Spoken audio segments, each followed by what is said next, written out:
I want to start where Jeremy Grantham left off yesterday, because he was very optimistic about us solving the energy puzzle, the 100-year energy puzzle, but surprisingly pessimistic about solving the kind of climate, water, soil, food, feeding 9 to 10 billion people with middle-class appetites problem.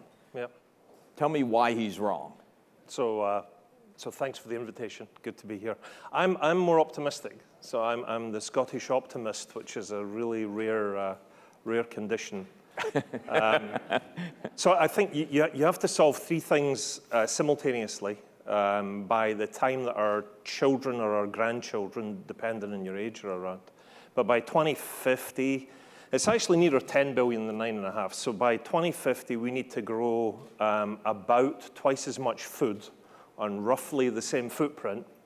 We're going to have to do it with a lot less water, and we talked about water earlier today, and we're going to have to do it with less inputs, mainly fertilizer, while conserving soil. And I'm optimistic because I think a lot of the tools exist to enable us to do that.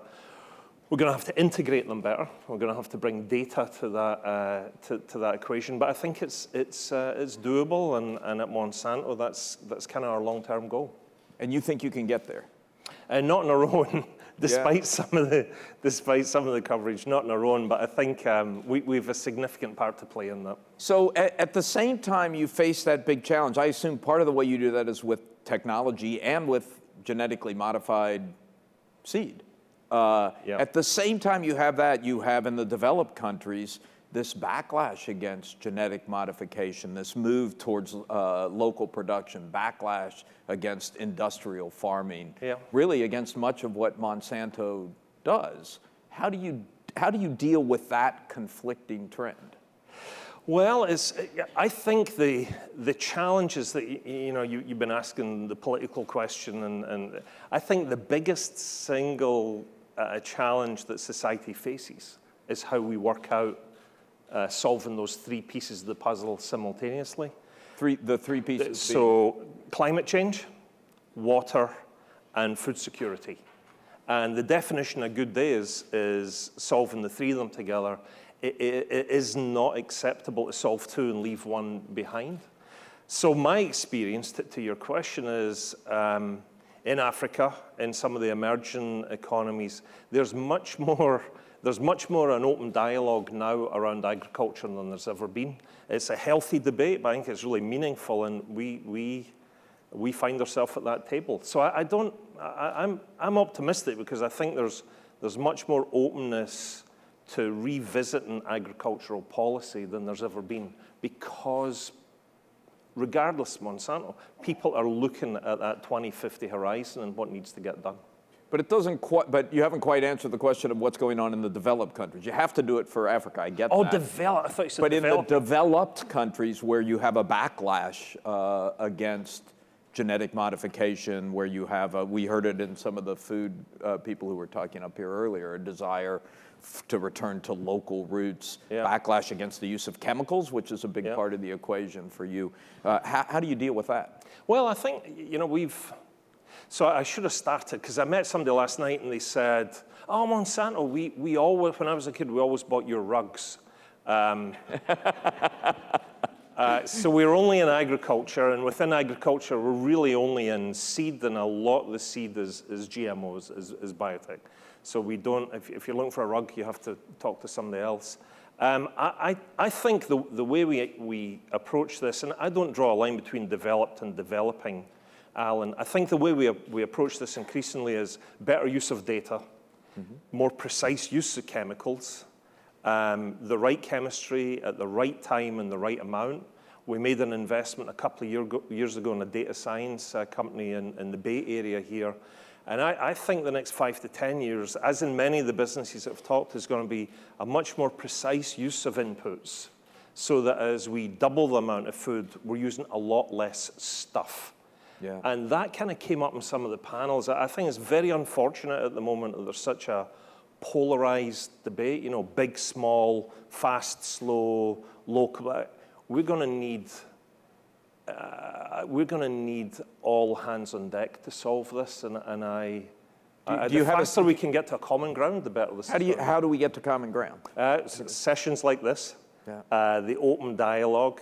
I think somebody said today, you know, the guy from Kitchen talked about, you know, people don't know where food is. I think that's where food comes from.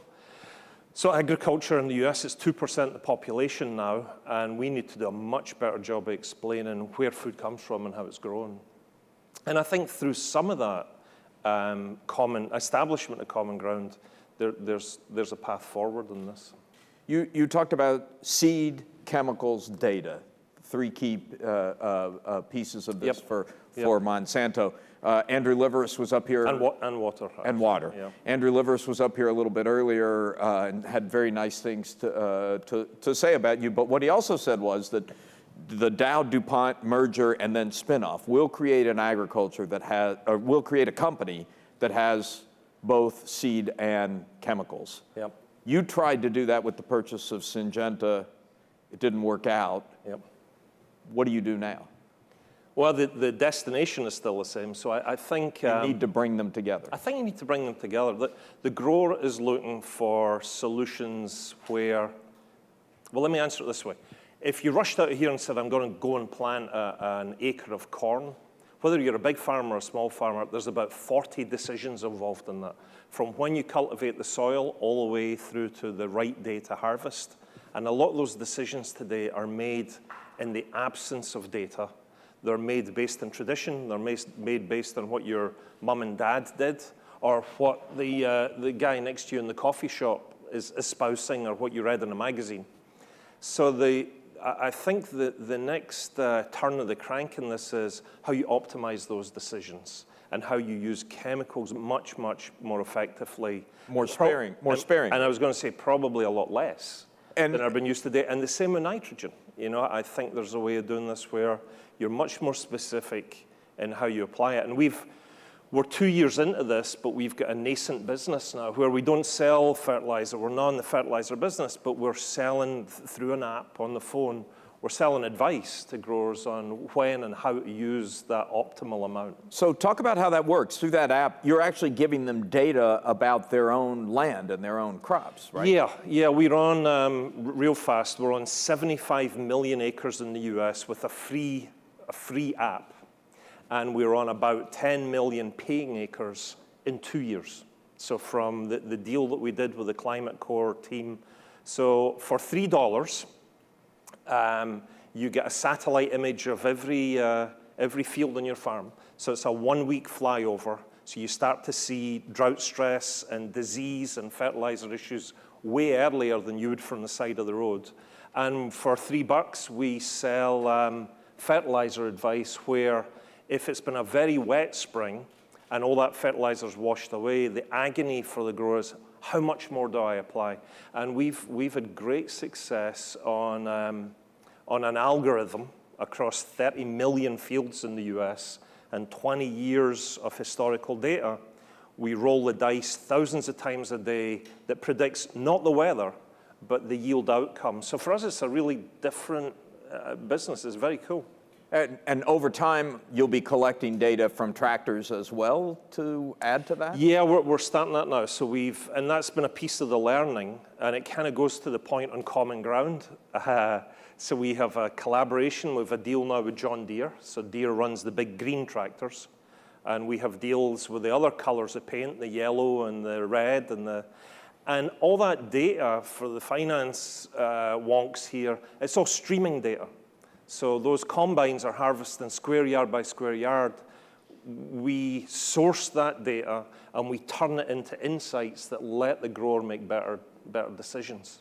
So it's been a very slow process, but we're compressing cycle times and giving the grower more insights before he or she plants that next crop. You talked about how that leads you to a point where the seed and the chemical business and the data business all need to come together. The Syngenta purchase didn't work out. Now the rumors in the press that BASF and Bayer are considering purchasing you. Are you open to that? It's the rumor du jour. So I spent the last 3 or 4 years. It's funny because ag is kind of slow moving until you get up close to it, and then it starts to move. Then it's suddenly kind of dynamic. So I, as I've done for the last 4 years, I'm not gonna comment or speculate in rumors. The key in this is, because you're right, we looked at Syngenta a year ago.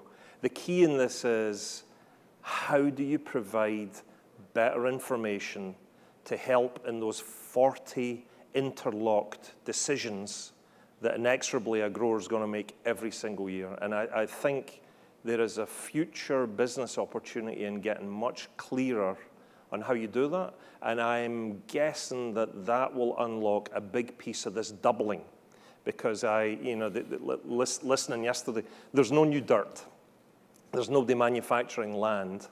And if you go to China, China is now on their 7th ring road around Beijing. So urbanization, this isn't even a static footprint, it's a skinny and down footprint. So we need to get much smarter societally on how we farm. You and I have been in a couple of conversations in the last year with groups of business leaders talking about leading with purpose and how you get beyond this focus on quarterly returns and look at the broader purpose. And one, as we've talked about here, one of the things driving that is the need to attract young people to your company because they want to feel like you're doing good in the world. Yep. Monsanto has a bit of an image problem out there, particularly with young people in certain parts of the world where there's a reaction to industrial farming and GMOs. Yep. How do you think about that, and how are you dealing with that? Yeah, we're 20,000 people today. It's kind of interesting because I'd never heard Andrew's stats, but they're uncannily similar. We're 20,000 people. Half of the organization has been there less than 5 years. So we have an enormous community of millennials, and they're there because they want to be there. Our turnover is a little bit less than 3%. So, if you're interested in plant biology, if you're really focused on making a difference in agriculture, the party's at Monsanto. So within our community, that's you don't have a problem. There's never been a challenge. I think and a big piece of this is led by that millennial community. They don't look like me, they're or me.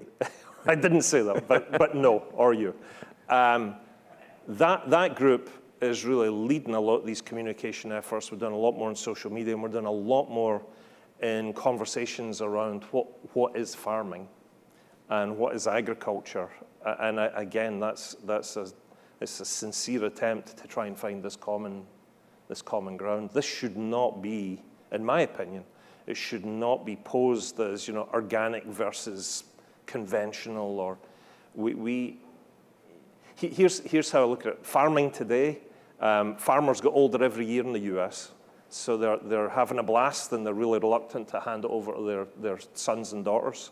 They come into the business usually when they're 40, which is probably 10 years too late. And then they have 25 springs and 25 harvests to make a mark. And every spring and every harvest, they say, next year I'm going to do this just a little bit differently. But there's 40 variables. So it's a quadratic equation with 40 variables. So anything that helps them during those very fast 20, 25 springs is going to make a huge difference. And we need... Today, we've got roboticists, we've got bioinformaticians, we've got genomicists, we've got climatologists. I see so much of the future in this as a collaborative effort where you get a biology company collaborating with a tractor company. Yeah. We need to find that middle ground in this. Fascinating vision. I'm going to open it up to questions, but just one last. Got 2 candidates out there. You knew this was coming. Oh yeah. I'm gonna be faster. I'm gonna be faster. You can't claim you vote in Scotland, or I'll make you talk about Brexit. They won't even let me vote in Scotland, so, which is true. That's another conversation. Which one's best for your company? I'm not asking how you will vote. Which one's the best candidate for your company? I get enough controversy with that. Here's the I get enough without that one. Everything we do, if you forget biotech and you just look at conventional hybrid corn, been around since the 1940s, it takes 7 years to breed a new hybrid. And that's about the fastest thing that we do. And if you look at that, that is two 4-year terms.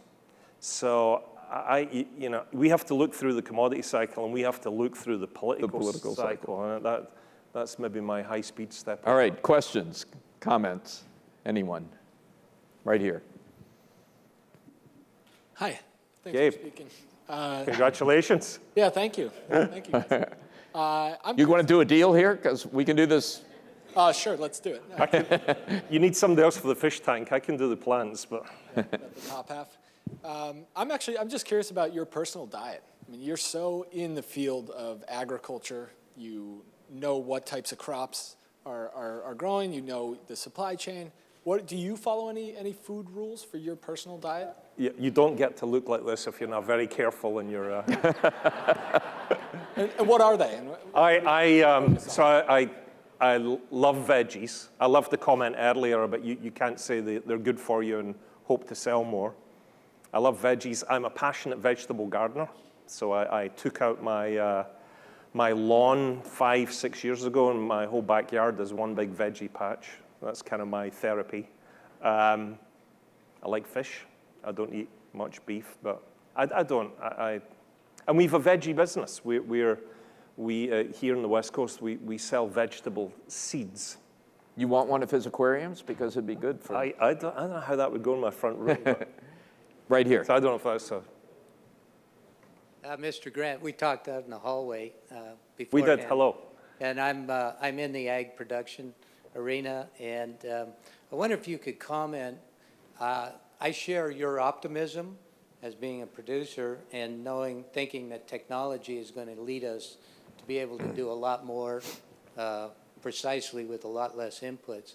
But could you comment on some of the R&D, because I know we talked about the R&D between DuPont and Dow, and more particularly, first of all, how much R&D are you doing, and how can you get that R&D to me faster? Because I'm the one that's got the organization that's going to put the seeds in the ground and then get it, distribute it. Yep. We spend about $1.5 billion a year in R&D. We are 20 years old, so we're an IPO, a spin out and an IPO nearly 20 years ago, 17, 18 years ago. And from the very first day, as a scrappy little startup, we never shorted R&D. So they talk about seed corn. We're literally, so we've plowed a lot of money in R&D over the years. It's hard to accelerate it. The really interesting thing with the San Francisco team is the data science and the apps, the timelines that are much, much faster. It's much more flexible and fluid. So I'm encouraged by that. So I think your answer on how do you get things to me faster, I think you'll see more data science and data applications specific to crops, whether they're vegetables or grapes. So that's one opportunity. And I think that data is going to be applied. You don't need to be in the seed business to generate that data. And then the last piece, this has been a really good day.